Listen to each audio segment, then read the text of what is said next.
What's happening, everybody? Welcome back to Forgo, and we have the patch notes for the Guardians of the Galaxy update. And I thought we'd go through it because there's a lot of information in these patch notes, and whether or not it's going to be good remains to be seen. But we have a tier 4 for StarLord, we have a tier 3 for Rocket Raccoon, and we have a transcendent skill for Mantis. And I can tell you guys, just from looking at the kits, I mean, it pretty much looks like StarLord, Mantis are going to be support characters. In fact, all of them. Rocket Raccoon probably just going to be more support than anything, even though StarLord is going to have that level 80 available. I mean, he's going to be strong because he's going to have the level 80. We'll see how relevant that's going to be, but they did do some changes for the character. They gave him some extra chain hit damage on his uniform effect where he didn't have that before. That's really, really nice. They also gave him the guaranteed dodge. They bumped up his leadership from 55% to 60%. I mean, 5% extra energy attack is good for blast types. They also gave him this 50% increase of energy attack, whereas he didn't have that before. He just had the ignore target dodge rate. So that's actually really good. So, I mean, you already see 20% increase in energy attack just from, the buffs that they gave the character. They also gave him a heal. I mean, it's only 20%, but we'll see how he plays. We'll see kind of what iframes he has and so have you. But still, it's better than what he had before, which was nothing. And then they also gave him invincibility on his third skill. This is actually kind of nice. And then the fifth skill, they jumped his accumulation from 1% to 1.2%. And it's good, but I mean, I almost think he's probably still going to be a support character more than anything. I mean, he might end up being a blast male superhero in ABX. I mean, he might be the meta in there, but I mean, I say this all the time, guys. Tier 4s are so powerful these days that even the original Iron Man, there's already players that can cap out the score with Iron Man on Male Blast Superhero Day. And even those that can't aren't really too worried about it unless they're in a top alliance. So we'll see how relevant StarLord is going to be, even though I love StarLord. And then Rocket Raccoon, they did do some good things for him, guys. The all attack on his uniform effect. But they made him really more of a support because it just hints it right here. 40% increase of energy attack to Guardians of the Galaxy allies. That's good, but it's very niche. It's very niche. There's a lot of other supports if you don't have, you'd be better off leveling them up instead of Rocket Raccoon, but he might prove to be useful maybe in a certain stage, especially when StarLord play, because they both are blast males, right? So yeah, I mean, it could be somewhat relevant. And this is also a self-buffing passive that he's getting. So actually 40% energy attack is really, really nice, right? They also gave him some accumulation, which is really good. It's only 0.8%.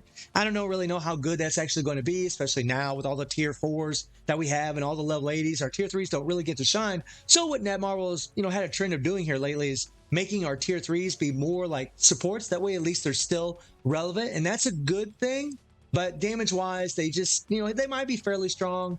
But we all know what's going to happen when they're compared to level 80 characters, right? But still, it's good to see they gave him accumulation. And then we have Mantis, who, again, if you look at this, guys, apply to all allies, are decreased basic damage received from supervillains by 30% and decreased basic damage received from superheroes by 30%, right? So this is going to make a lot of your opponents or a lot of your characters tankier against supervillains and superheroes. And this could be useful, but it's really better if you have the combination of increased damage to villains, increased damage to boss types, instead of just solid decreased damage received. It still could be useful, but again, we'll see how it plays out, guys. I'm not really too impressed with that, but they did give her accumulation plus 1% is really, really good, but she is just a transcended character, so we're going to have to see. But her third skill, guys, look at this. Applies to all allies. The critical rate increased by 25%. That's pretty damn nice if you don't have max critical rate on your other characters for 8 seconds. So you could use her, get that critical rate buff, switch to another character. I mean, might prove to be useful, but a lot of players already have max critical rate on their accounts. And then the fourth skill, they gave her a 30% heal. They gave her an increased basic damage proc by 50%. It's okay, not bad. And then they gave her a nice 50% all attack. Like, these are good things, but again, guys, we're in the day and age of tier 4s and level 80s, so it takes one hell of a character, one hell of a tier 3 to really shine damage-wise, especially now. And then you look at StarLord's tier 4, which gives him a 50% increase of max HP and recovers 10% of HP. He's got a huge increase all basic attack by 120%. So these are just, it's pretty nice. It's pretty nice. And I imagine this recover 10% of HP is refreshing, like Moon Knights or Sharon Rogers. I mean, that's a lot of attack, man. That's a lot of attack. And then Rocket, He has an increase of all basic attack by 60% on his tier 3. That's really cool. That's a good amount of extra damage. But really nothing else in there, right? Pretty cool looking tier 3. And then we have Mantis, who pretty much looks like all the same run-of-the-mill stuff that we've come to expect from Transcendent. I really wish they would step out of the box and do something for Transcendent characters, especially someone like Mantis, but they didn't. And then we have an Awakened Scale for Nebula, which nobody cares about because, well, they didn't give her a uniform, at least not as of yet, but hopefully they will. And then we have a new PvP game mode, and a lot of people were asking me, what do I think about this? Well, the thing is, we really didn't know until more information come out, or until we actually play it. And it's, honestly, guys, it's good because there's rewards in here that are very, very useful. And that's going to be the big thing about this game mode. When I went through this and looked at it, I thought, yeah, there's some good rewards in this. Now how often we're going to get the certain amount of rewards, we'll see.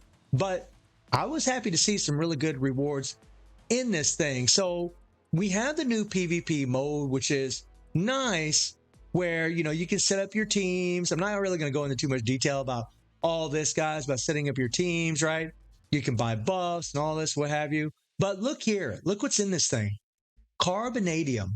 That crap is so hard to come by. The Solifaltines.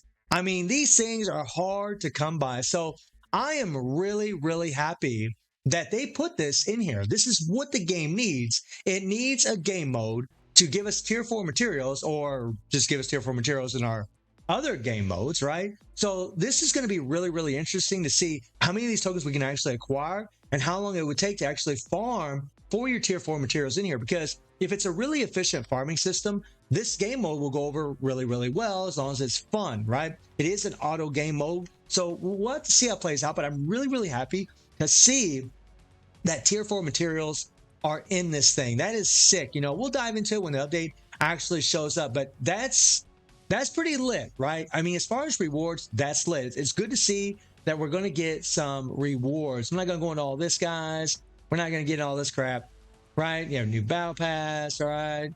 And then we scroll down here, and then we have this new sword system, right? And really all this is you're going to acquire these runes here, and you're going to start leveling these things up. And I think it's an RNG chance of getting what you want. And you can get some pretty wild increases to your stats. But do we need it? I mean, honestly, guys, I would have really preferred them to. Now, I might like this system when it comes out, right? I might like it. I have no idea. But I really think I would have preferred if they would have just improved the card system, right? I mean, this sword system is going to buff up all of our characters on our roster, but our card system does the same thing. I really would have preferred if they would have just been like, you know what? You can pick certain stats on your cards when you're rolling, especially considering how many crystals it costs. It's godly expensive to do it. And just get the stat you want. Once you roll the stat you want, you could keep it, right? We've been asking for that for, years. We've been asking for that for years. And then they give us this, something they can easily monetize. And I got to say, guys, I'm not really sure what I think about it, because it just, to me, looks like another way to monetize us, to try to get, more money out of us, instead of doing something that would have been really, really helpful to the players. If they would have done something with that card system and actually just changed it to where we could actually keep the stat that we rolled, that would have been a huge quality of life improvement. And then if they would have thrown this in there afterwards, we would all been like, you know what, okay, but they did this for the cards, so all right, you'd be a little bit more optimistic about this. But because that they didn't do that, and they're just adding another thing where we have a bunch of damn RNG to get the stats that we want. I mean, granted, there's some good stats in here. It just kind of rubs you the wrong way, right? I mean, you can get some wild stuff, guys. But look at this. Decreased basic damage received from enemies with magic ability. You can see there's a lot of RNG and a lot of niche titles in this thing. And, oh, God. I mean, we're going to have to see what kind of race there are in this as far as getting the stats that you want. But just seeing this here, this is all I got to look at to know that there's a lot of RNG that's probably going to be in this, and it is going to be awful. Like, it is going to be awful, guys. Like, I can't stand the artifact system just because of that crap. And this here, to me, just, I don't know. Like, it's really going to depend, man. But if you scroll down here, right? And I know I'm kind of skipping along, but if you scroll down here, look at the stats that you can gain, though. I mean, right? Physical attack by 15%, energy attack by 15%. You know, you can gain 20% additional pierce damage and 15% extra energy attack. You can gain 15% more physical damage, and then instinct damage can go up by 2,400. I mean, this is some pretty wild buffs that you can get from this thing, but how hard, how difficult will it be to achieve this, right? I mean, we're going to have to wait and see, guys. Like, depending on the difficulty of this, depending on how difficult it is to farm for these swords so you can level up all these things, to farm for these runes, it's really just going to depend on how difficult it is to acquire these things and what kind of race there are as far as the actual rewards that we're getting, right? I'm not really too sure about this one here, to be perfectly frank with you guys, because honestly, when I think about the card system and think about how they could have just improved that and then maybe added this if they wanted to, I think that would have been way, way better. But you guys let me know down in the comments what you think. But look at this, guys. The highest level is 36, which raises all basic attacks to 50%.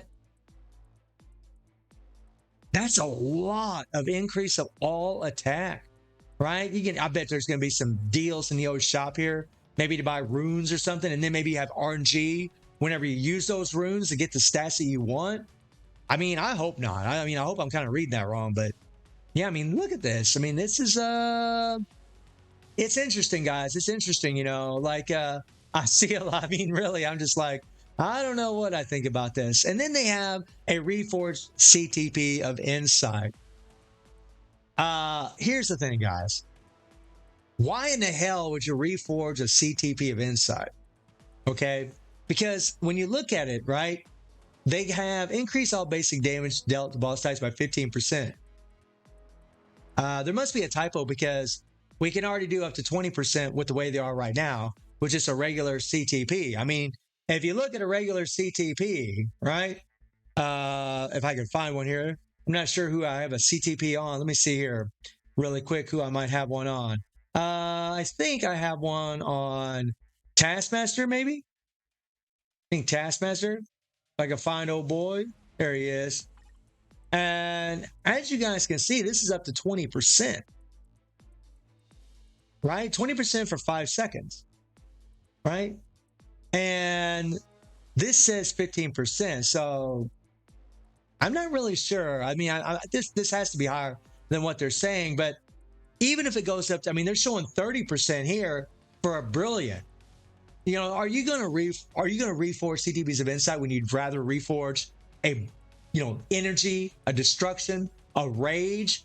You get huge differences in your damage by doing that. In fact, I would say more of a difference than just having a regular CTP converted into a mighty or even a brilliant, just gaining 10%, you know, more damage.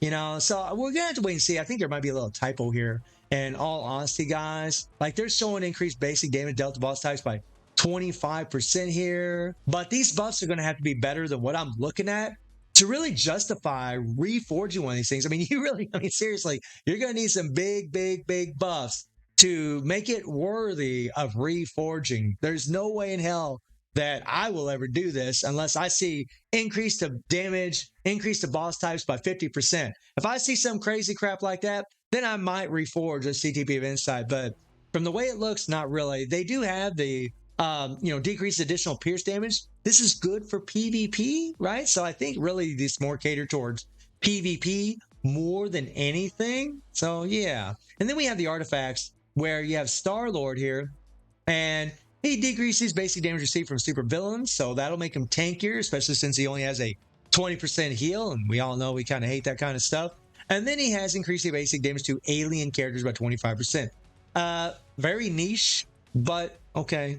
And then we have Rocket Raccoon, who increased basic damage to supervillains. I mean, this is nice for him. And then Mantis here, she increases basic damage to superheroes and supervillains. So that's really good for her. Shame it didn't say all allies. And then Nebula here increases basic damage of all elements by 20%. And this is just for her. So yeah, nothing really great.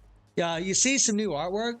I gotta say, guys, Sharon looks pretty awesome. Loving, actually, all of them look really good. I like StarLord dancing in the background. And you got the wink from Rocket Raccoon and Mantis looking lovely. And Sharon, you know, even though I don't like the uniform per se, as far as aesthetically, this is a pretty cool looking uniform. Kind of reminds you of the Hero Shot and Wonder Woman, if you guys know what I'm talking about. Then we have Soul of Faltine can now be acquired in Giant Boss Raid, Galactus as well. The daily acquisition limit of 150 is shared in Galactus Dormammu. This is actually really good for the players that are having trouble fighting Dormammu. This is awesome. This is really, really sweet that you can actually gain more Soul of Faltine. So that's really good. Tier 4 materials? Hell yeah. Hell yeah, we'll take it. We'll take it. I'm not going to read any further, but, you know, all in all, guys, I mean, we'll see. This is a nice little quality of life change right here, but I'm very, very reserved about the sword system here. But I have hope for the new PvP system because we can actually farm for tier 4 materials. And that is nice. That is nice. I'm really looking forward to this new PvP system to check it out, see what all entails in it, man, and see just how difficult it's going to be, because having another area where you can farm for tier 4 materials is going to be really a godsend of a game mode if it ends up being productive for all the player base. And as far as the characters, I mean, it remains to be seen, guys. I really think more than likely that, you know, Mantis will probably get forgotten about by a lot of players unless they're playing PvP. And Rocket here, you know, he's going to have a nice support passive for the Guardians of the Galaxy, so probably love him up for his support. And then, of course, StarLord. I think a lot of players might just take him to Love Lady and stop at that, unless he ends up being an AVX meta and you're in a top alliance. So, guys, let me know what you think about the Guardians of the Galaxy update. And I do stream on Twitch at 9 p.m. GT+7 time. The link is in the description below. And I hope you enjoyed the video. Thank you for watching. Y'all take care and have a good one. See you, everybody. Take care.